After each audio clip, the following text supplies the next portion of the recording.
fight, for one. He'll get teased for that. He'll work himself. Everyone wants to know your take, man. Jake Paul, Mike Tyson, who you got?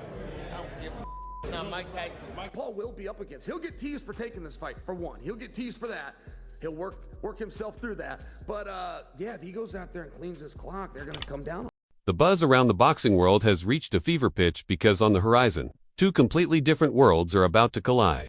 On one side, Jake Paul, YouTube star turned professional fighter, building his career on calling out big names and silencing critics in the ring.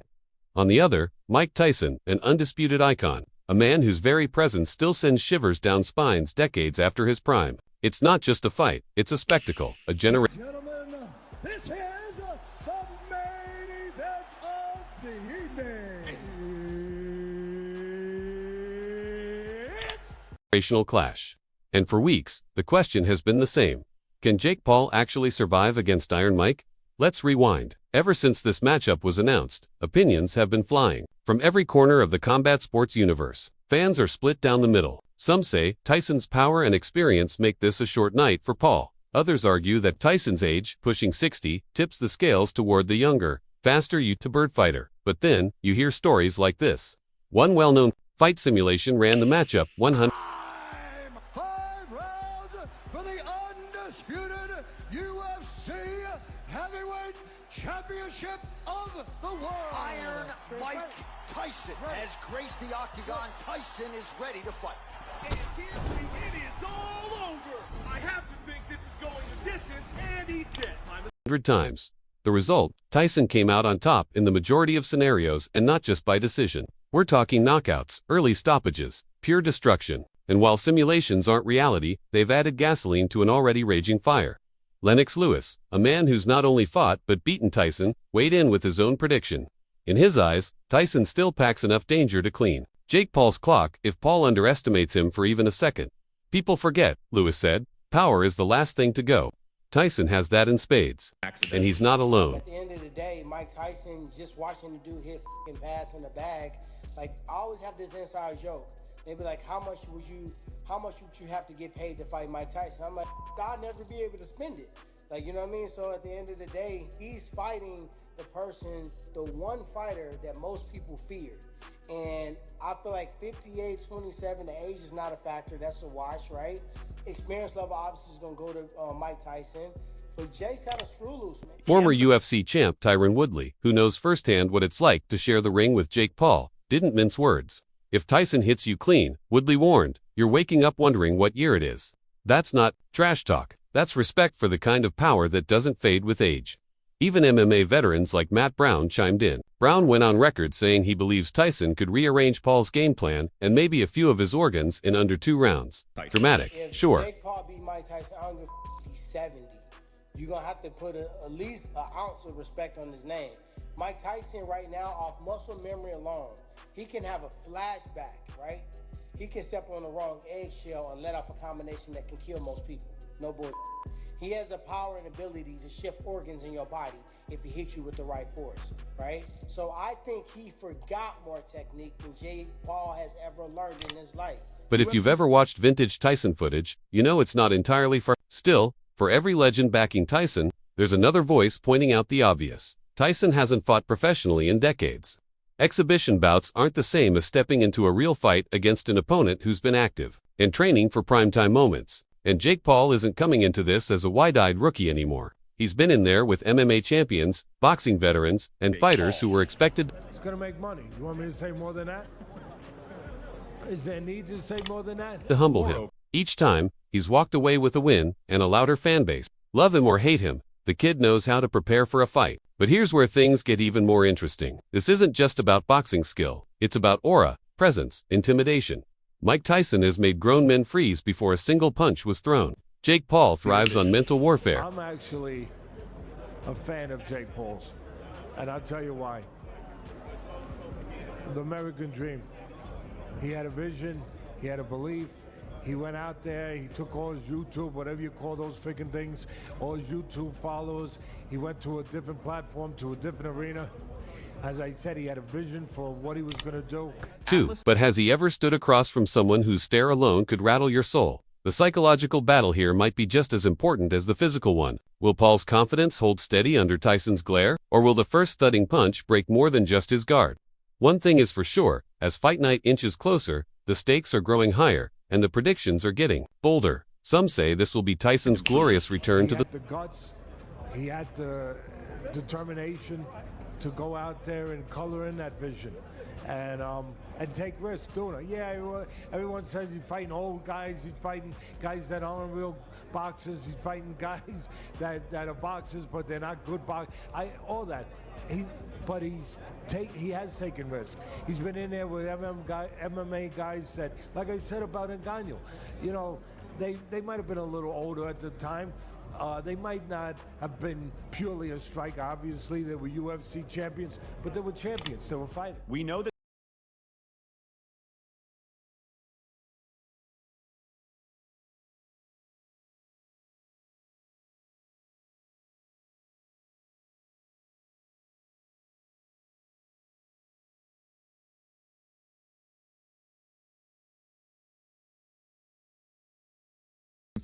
I don't care the age gap. Like, he take it serious. Actually fighting a boxer.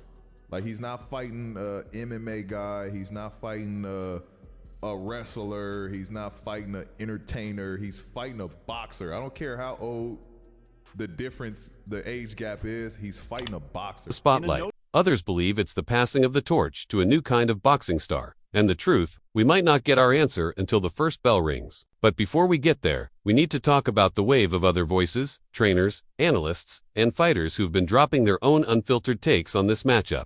As soon as the fight was announced, every corner of the boxing community from legendary against Iron Mike. I'm not going against Mike Tyson. I'm not neither. Mike Tyson is one of those guys that you see his name, I'm voting Mike Tyson. I'm going for Mike Tyson. Trainers to YouTube analysts exploded with hot takes. Some of them measured and tactical, others downright savage. Take Teddy Atlas, for example. The man has trained world champions and has been around boxing for decades. His breakdown was simple. Tyson may not be the same ferocious 20-year from the highlight reels, but his fundamentals and killer instinct remain unmatched. You can't teach what Tyson has, Atlas said. He was born with it, and even at 58, it's still there. Then there's Freddie Roach, a Hall of Fame trainer who's worked with legends like Manny Pacquiao. Roach is a realist. He openly admitted Tyson's age is a major factor, no matter how dangerous his power still is. But he also added, if Tyson lands clean early, it could be over. That kind of power doesn't care about birthdays.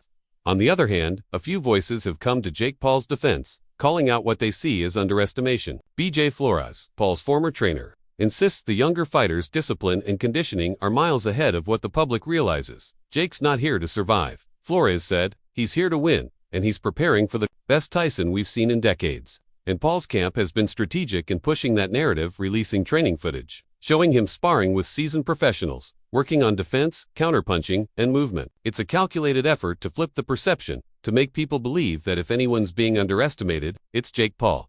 But here's the tricky part. Footage is one thing. Reality under the lights is another.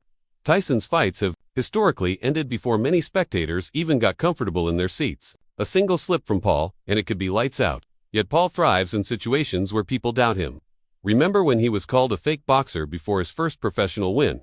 Or when critics said he wouldn't last against Anderson Silva, a UFC legend, and then he beat him convincingly. This fight, though, is a different beast entirely. Silva would Askaran. None of them had the raw explosive power Tyson had, and none carried the weight of history Tyson drags into the ring with every step. Still, there's one factor almost no one is talking about: stamina. Tyson, in his prime, was a destroyer in the early rounds. But this fight, it could go the distance. If Paul can avoid danger early, frustrate Tyson, and take the fight deep into the later rounds, the odds start shifting in his favor. Younger legs, fresher lungs, more recent fight experience, all tilt toward Paul if it becomes a battle of endurance. And that's why some analysts are quietly picking Jake Paul to pull off the upset.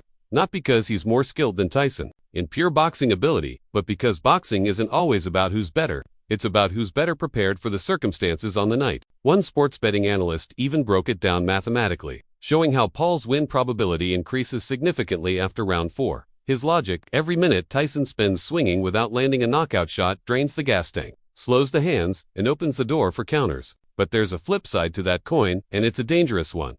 Tyson knows this too.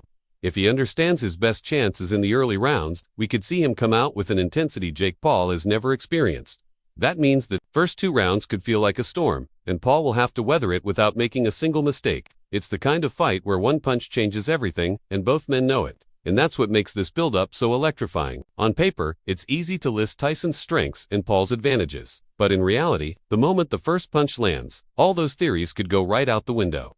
Because no matter how much analysis we do, this fight isn't happening. On paper, it's happening in a ring, under bright lights, in front of millions of people. And in the next part, we'll dive into the mental warfare, the subtle jabs, the public call-outs, and the psychological traps both fighters are setting for each other. If the physical battle will be intense, the mental warfare is already underway, and it's almost as brutal. Mike Tyson has never been the type to shy away from psychological intimidation. In his prime, he would win half his fights before the opening bell simply by staring into his opponent's soul. That dim glare, that silent walk across the ring, it sent chills down spines long before a punch was thrown. And while Tyson, at 58, is calmer, more reflective, and surprisingly philosophical in interviews, make no mistake, that predator is still in there. During press conferences, he's been measured, almost soft-spoken, until Jake Paul throws a verbal jab. Then, suddenly, the tone changes. Tyson's words become sharper, his eyes narrow, and you get flashes of the man who once terrified the entire heavyweight division. Jake Paul, though, isn't intimidated easily. In fact, he seems to feed off confrontation. For him, the mental game is just as important as the physical one. He understands that his age, energy, and social media mastery give him a psychological edge in ways Tyson never had to deal with during his prime. Paul thrives in constant exposure, cameras, interviews, viral posts, and he's using that to control the narrative. One of Paul's cleverest moves has been blurring the line between respect and provocation. In interviews, he praises Tyson's career, but then immediately follows it with reminders of Tyson's age and years away from active competition. It's a subtle way to plant doubt, to make Tyson think about the ticking clock and the weight of expectation. Meanwhile, Tyson's responses are equally calculated. He doesn't need to insult Paul directly. Instead, he talks about teaching lessons and showing him what real boxing feels like. It's the language of an elder lion who knows the hunt is coming and that he's still capable of striking. But there's a deeper layer to this mental chess game: public perception. Both fighters understand that how they're viewed leading into the fight can influence everything from fan support to the referee's subconscious decisions in the ring. Tyson's legacy means people want to see him unleash chaos. Paul's brand thrives on proving doubters wrong. It's a clash not just of skills, but of stories. Social media has become the second battlefield. Tyson's training clips are raw and unpolished. Him hitting the pads with frightening force, grunting, sweat flying, it's primal. Paul's content, on the other hand, is cinematic slow-motion shots, dramatic lighting, voiceovers about discipline and strategy. It's youth versus experience, modern marketing versus old-school grit. And let's not forget the press tours. Every shared stage is a potential trap, a handshake that turns into a stick-down, a joke that cuts just a little too deep. Even the way they stand, Tyson with his feet rooted like stone, Paul, bouncing lightly like he's ready to move, sends messages. But while both men are trying to get inside each other's heads, there's also the pressure of the stage itself. This isn't just a fight, it's an event broadcast worldwide, watched by millions who've picked sides long before the first bell. For Tyson, that means carrying the weight of history, the responsibility to prove that legends can still roar. For Paul, it's about silencing every voice that's ever called him a fraud. And here's the dangerous part. Both of them believe they have nothing to lose and everything to gain. For Tyson, beating Paul would be a final stamp of relevance, a way to walk away knowing he could still destroy a younger, stronger opponent. For Paul, defeating Tyson would be the ultimate "I told you so." The moment he transitions from internet personality to legitimate, history-making fighter. This kind of high-stakes mentality can push fighters into risky territory. It can lead to overcommitment, to chasing knockouts too early, to making split-second mistakes that cost everything. And when you're standing in front of someone who can end the fight with a single punch, mistakes are fatal.